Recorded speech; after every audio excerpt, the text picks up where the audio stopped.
امی عائشہ صدیقہ رضی اللہ عنہا سے روایت ہے کہ نبی پاک نے فرمایا، مرنے والوں کو برا مت کہو، کیونکہ جو اعمال انہوں نے آگے بھیجے وہ ان تک پہنچ چکے ہیں۔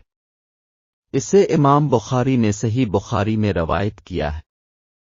حدیث میں مر جانے والوں کو برا بھلا کہنے اور ان کی عزت پر انگلی اٹھانے کی حرمت اور اس بات کی دلیل ہے کہ یہ ایک بہت بری اخلاقی صفت ہے۔